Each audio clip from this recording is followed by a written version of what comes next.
Welcome to the closing beat, everybody. Happy Thursday. How you doing out there? Hope you're having a good day. Welcome, welcome. This is a quick show that we do, call it the closing beat. It's a stock market update. We'll go over the good, the bad, and the ugly for the day in the stock market. I appreciate you guys joining us, and if you like something you hear, maybe you hit the subscribe button for us or give us a thumbs up, something like that. Let us know you enjoy it. Can't always respond to the comments, but you're welcome to leave a comment, and I do look at them, but regulators make it so it's kind of difficult to answer a lot of the comments there. It's not that I'm ignoring you. Anyways, we're playing a game. It's called Guess the Dow. Bottom right-hand corner of your screen. Go take your shot. Where do you think the Dow is going to close next week on Friday? If you're the closest without going over, we'll send you a $100 gift card. Or if you're one of our customers, we'll credit you $100 if you're interested in that. We also do classes weekly for our customers. We're a fiduciary financial advisor that wholeheartedly believes in education, just as much as we can teach you along the way. Right now, focus more on current events, but we do classes every week on different topics to try to help you out. Tonight's class is going to be the stimulus and your dough. The new stimulus bill. So if you go into the dojo as one of our customers, you'll see it there. It's right here on the middle of the screen there. And at 8 o'clock tonight Eastern, this area up here just pops up live. You'll see me come in, join you from the speakeasy. We call it Wine and Wealth. You just, grab a drink, hang out with us. I'll teach you something new. We'll go over the stimulus bill from top to bottom there and try to cover everything and strategize with you as well as our customers there. And I hope you enjoy that. So that is basically it. Our jazz artist of the week is Dizzy Gillespie. He's got a song called Manteca, if you've ever had a chance to hear that. Really cool song. I always like that song. There's a lot of people that have done variations of it. Just pretty interesting song. You might like to continue with our jazz theme, right? You like that? All right, let's talk about the stock market today. You got 469 points to the upside for the Dow there. You've got S&P added 56 on the day, and the NASDAQ added 126. It's the old cat and mouse game, really, right here. This is kind of exactly where we're at. If you look at the S&P 500, you've got, is it going to be a higher low, or are we going to new lows? There's no having both, first of all, but there's also no way to know just yet. So technical traders, if we keep bleeding down here, they're going to start assuming more and more that we're going to break the lows. There's a lot of people that believe that right now. And then for the technical traders on the upside, that confirmation that it's a higher low doesn't come until we get over the 2636 number if you happen to like looking at charts. So right now, we're in the twilight zone. We don't know. What's it going to be, one or the other? I'm kind of waiting and see. Today went a long way to try to prove at least that it's going to be a higher low, and we will see what happens there. And interestingly, we shook off some of the bad news that was out there. Really bad news. This is a chart of the initial jobless claims.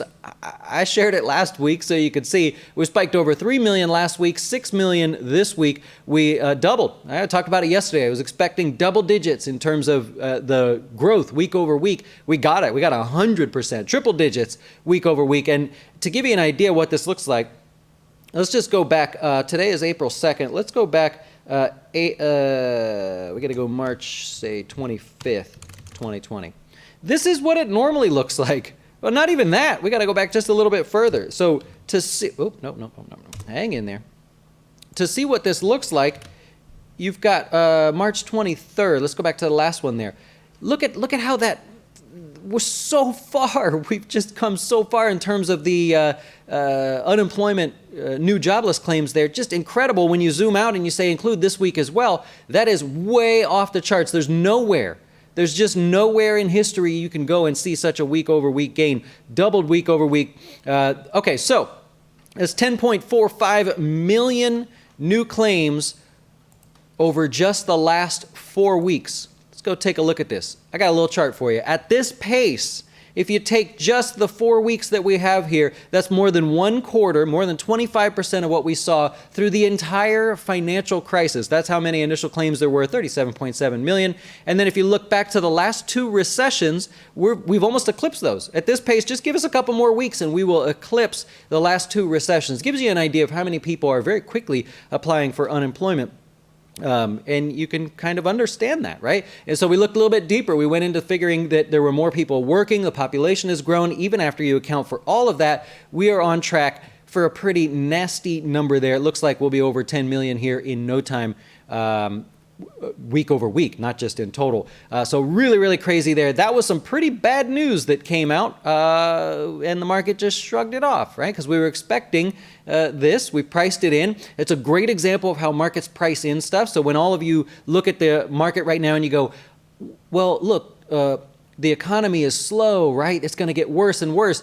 It's priced in, right? People are already pricing this in, and today was a great example of that. On our Instagram, by the way, we're doing a daily show, really short, called Be Outside the Virus, right? So it's the idea of just covering things that are not necessarily virus related, but are still happening in the stock market that you may be interested in knowing. That is on our Instagram live, actually right now as we speak. Not live, but it's posted live as we speak. All right, stock market today, the big driver was energy, oil. Anything in that space. You got a huge spike in oil today, a lot of extra volume. That all comes on President Trump's comments that he called Saudi Arabia, he called Russia. I talked to them, we're going to work this out. The price war is going to be over soon. They're going to be cutting 10 to 15 million barrels a day, and the price of oil just shot up. I mean, immediately shot up. You got a 23% gain on the price of oil today, which doesn't say a lot considering where we were, but still a nice little gain off the lows.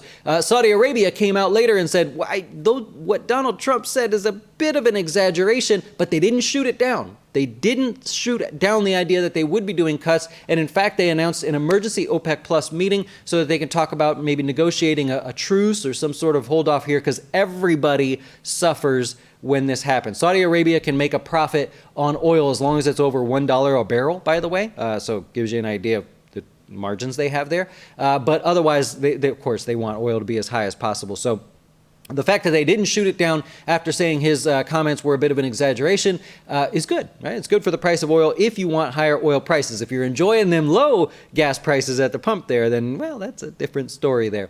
Anyways, the S&P was your leader today in terms of the strongest index. The Russell 2000 was the weakest, still really struggling down here at lows. Remember, the Russell 2000 always gets hits the most on downturns, but bounces first on the as things start to recover there in terms of the indices there, if you're looking at that. All right, if we go over to your sector breakdown today, anything energy and oil related did well. We already talked about the price of oil or oil service stocks added almost 10% on the day. Energy, 9% on the day. Lots of volume there to look at. The oil explorers, XOP is an ETF we look at, came off the lows. Still a lot of work to do. It's just, I mean, it's good, but just a lot of work to do there. If we look over to basic materials, there you go. The XLB higher on the day, 1.5%, also hinting at a higher low. A lot of sectors look like this. So we've fallen off a cliff. We've bounced a little bit, and now we're drifting just a little bit lower in a calm sort of, methodical kind of way. Nothing panicky on the downside like we've seen on those prior downturns there. That's something to point out there.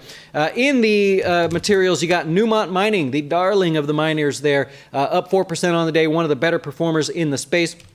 If you're looking, and then Amcor, if you don't know what these guys do, they don't get a lot of media attention.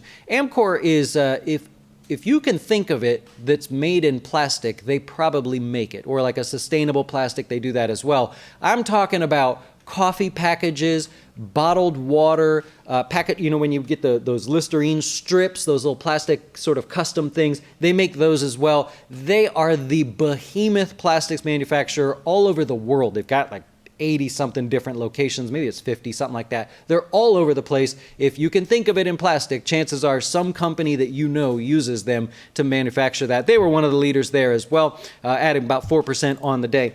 Thought about doing a segment on that, just picking stocks that maybe don't get a lot of attention, telling you what they do, breaking down their finances and things.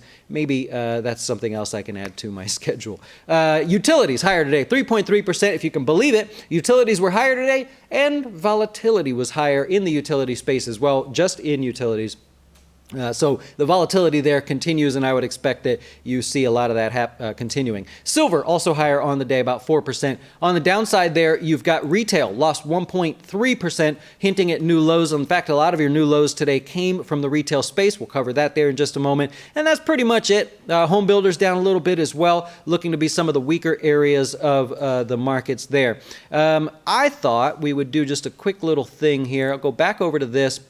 All right, here is the sectors, mostly the sectors. I've included some other stuff in there as well. But from the coronavirus high to the coronavirus low, which was on March 23rd as of now, this is how each sector has performed. I like pointing this stuff out to you in different ways, so maybe it helps you in some way. But if you take a look at this, here's all the different sectors ranked from the sectors that fell the least all the way to those that fell the most. You might have been able to guess that energy had fallen the most, but you got everything from consumer staples all the way down to energy. That's how they fell from highs, meaning who sold off the most and who was able to weather the storm: healthcare, communication services, and consumer staples. Now, what I did is I kept the list the same, but now we changed the dates and we said, okay, from March 24th, after we made the low, or from that 23rd low, to yesterday.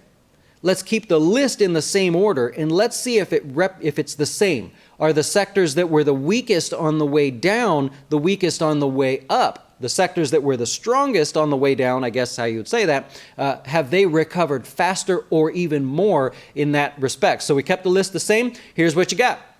If you take the exact same list since the low to yesterday, here's the performance, right? So energy's come off the lows quite a bit here, utilities quite a bit, healthcare quite a bit. But what do you notice about this? If you look at this, it's not just me putting numbers up for fun. What you notice is there's no clear leadership in terms of relative strength, right? And I point this out to my customers right now.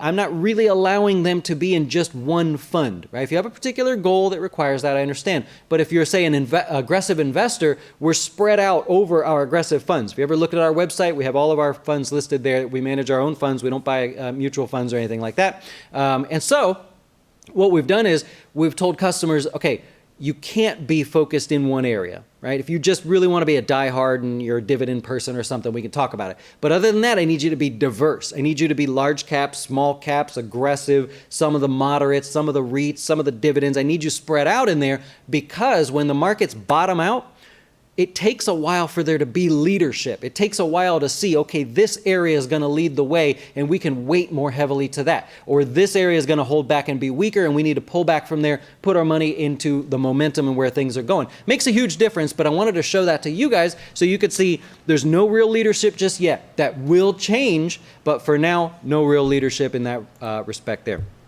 All right, moving on. Let's talk about some of the individual stocks today. You got Carnival Cruise Lines. They're offering 8 million shares at $8. They did a secondary offering. That's a equity raise there for them at $8 to raise money. They need the money. That's the bottom line there. They also offered $4 billion in bonds. That's an 11.5% yield, and it was gobbled up like nobody's business, right? The appetite for very risky debt investments remains very high. I covered this yesterday as well, which shows that people are still willing to take a chance, which we didn't see in a financial crisis. So think about what happened to Carnival Cruise. In October, they issued debt at 1%. In April, they issued debt and they've got to pay 11.5%. What's that tell you? The lesson on the Instagram show today was, even though you may disagree with me, you borrow money when you can, not when you have to, right? Treat your personal finances like companies treat their finances. And I know some of you really, really highly disagree with that. That's okay. It's just my opinion. You borrow money when you can.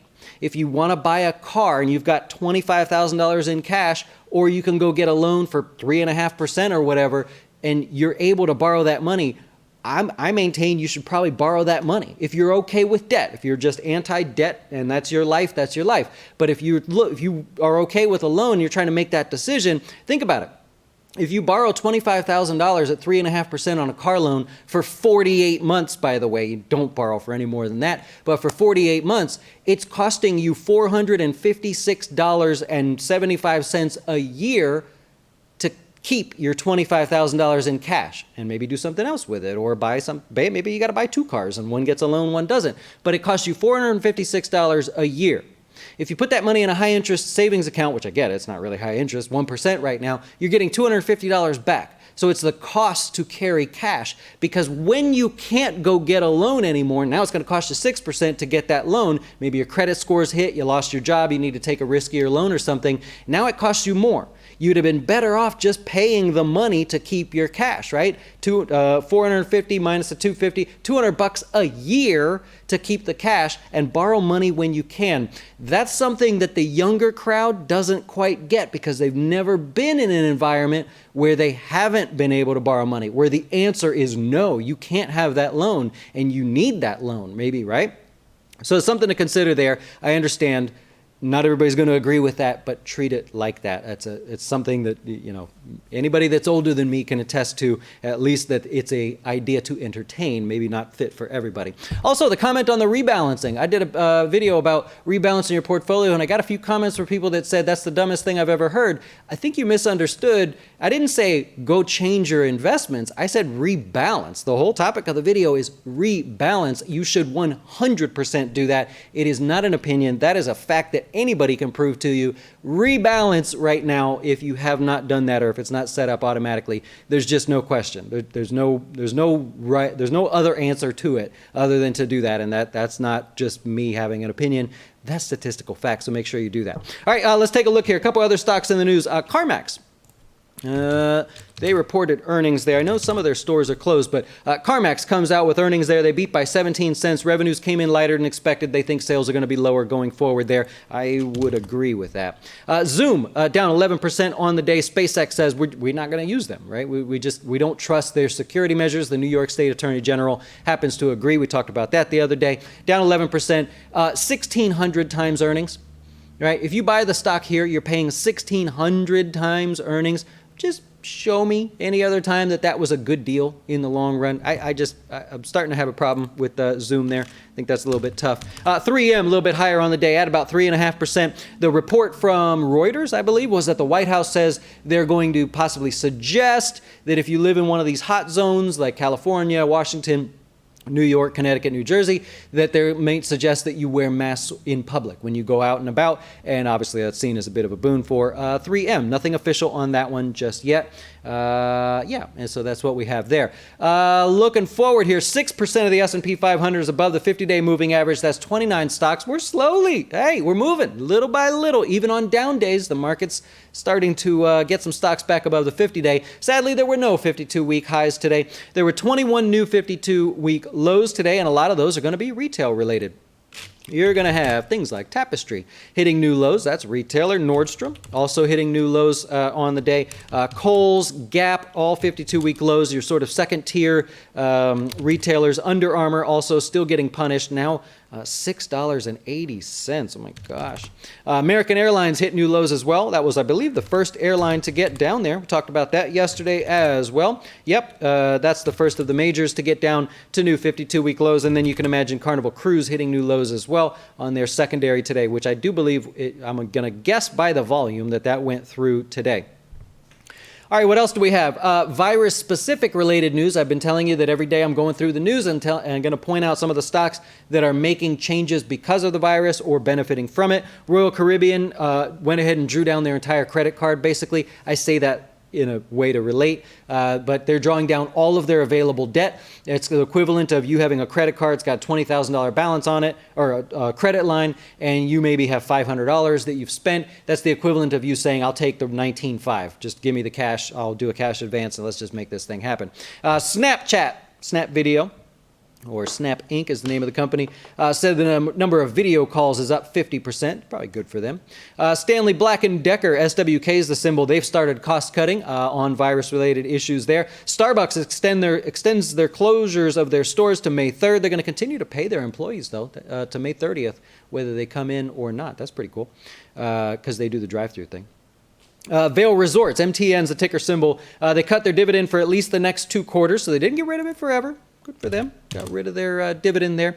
Honda Motor, basically every car manufacturer out there, says sales are down 48% just in March, Honda Motor in particular. Boeing, a little bit lower today, 5.6%. They are offering voluntary layoffs to their employees at the moment. American Airlines decided to borrow their full credit line as well at $10 a share now. And GE down about 2%. They're laying off 50% of their aviation division's engine manufacturing staff. That's what you have there. What else do we have? You got Constellation Brands reporting earnings tomorrow. They make beer, wine, alcohol, things like that. In particular, they're the guys that make the Corona beer. Huh? Too soon? Corona beer they make, so we'll see how they're doing there. And then in the S&P 500, Macy's is getting booted in exchange for the two new public companies spun off from the Raytheon and United Technologies merger. Otis Elevator, ticker symbol OTIS. That's them. You go in an elevator and you see the Otis Elevator. That's those guys. And Carrier Air Condition are going to take the place of that. Macy's is going down to the S&P 600, by the way. All right, I'll take a chance here, try to answer some of your questions, see what I can do, and we'll go from there. Yeah, I'm getting a lot of that. A lot of people using that Citrix and Zoom as well. Teams has one. It's the Slack, Microsoft's version of Slack has one. You can always tell because people blur out the background. They want you to see their kids and stuff in the background. Yeah. There you go. People silently buying Cisco. Yeah, it's typically a pretty slow, not known for being a big growth stock. I think when people compare the two, they say, well, I'll take the growth of Zoom over Cisco. Cisco's more slow, stable type company. Very slow mover. Yep. Any way to make the charts more in focus? That might have been my fault today. Let me just see. I might have forgot to, I forgot to set the setting to 1080. That one's my fault, and it's going to blink for a second. Just give it a second there, but yeah, that was me. Sorry. Normally, I set that to high definition. I can't set it as a default. Yeah. Should you wait for a true bottom before rebalancing too soon? Rebalancing is simply just bringing you back to your target allocation, and I think a lot of people think I'm saying you should readjust your portfolio. That is not the case at all. Whatever you have, you're rebalancing back to the target. That is super important, especially when you get large moves to the upside or the downside. Absolutely. Thoughts on Luckin Coffee? That sucks. We covered it on our outside the virus news today on our Instagram story. That sucks. That's not going to be a quick recovery there. And that's sad. I covered it earlier. They fudged the numbers, and yet they still can't show a profit. That's a tough one there. Interesting to see how they came up with those results, by the way. Muddy Waters actually figured that out by studying the store footage. That's crazy. And by the way, don't think for a second hedge funds don't do this like super top secret spy stuff to figure out what companies are, how they're performing. Used to be back in the day, like if you sold jeans, you would just walk around to all the stores and just kind of watch and see how many jeans they sold or ask an employee. Nowadays, it's so high tech. There are hedge funds that have satellites that are pinged to the parking lots of Walmarts, and they study the traffic going in and out of Walmarts, and they use that to make their assumptions. So don't think that stuff doesn't go on. That's a true story. Yep. I like it. I love it. Did Boeing get bailed out by the U.S. Air Force? Was the Navy, I believe. Wasn't it the Navy that gave them that big contract to update some of their stuff? That's a couple days old. It's in the back of my head there. Will the cruise lines get a bailout? I don't know if you'd call it a bailout. They may do the same thing similar that they did with the airlines. They're working on the next form of stimulus already. They're already talking about that. And I do believe leisure travel is included in that, which basically means cruise lines. Yep. Oh, yeah. You got it there. Is it prohibited to mention that? Oh, I don't know. I couldn't tell you. I know sometimes our videos get demonetized, but I couldn't tell you why. They don't tell you why. Yeah.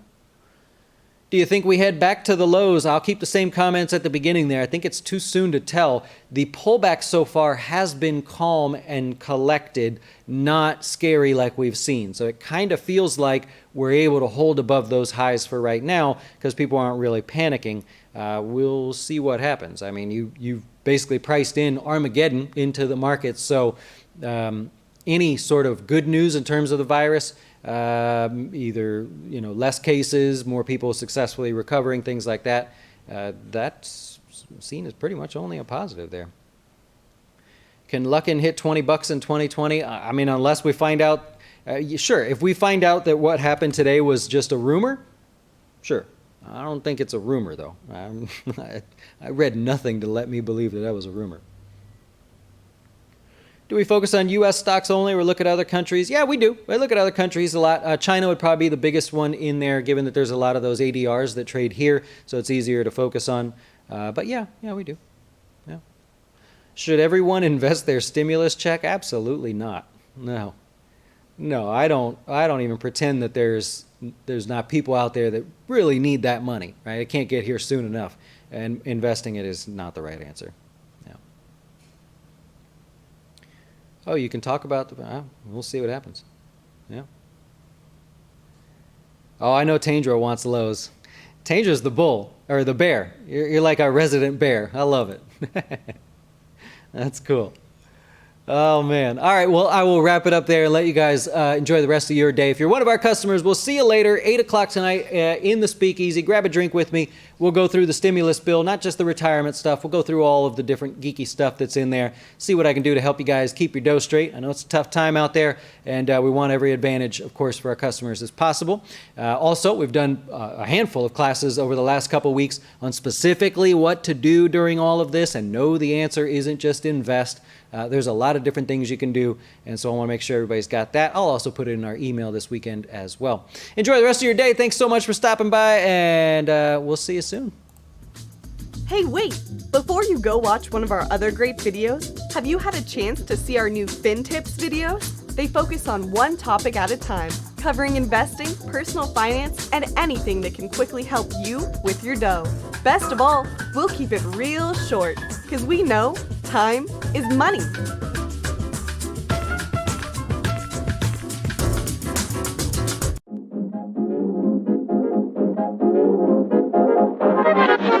Why should you choose Jazz Wealth as your retirement or long-term investing service?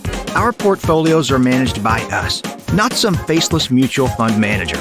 Our private classes will teach you everything about investing and getting your dough straight. Best of all, our fiduciary standard means your best interest comes before ours.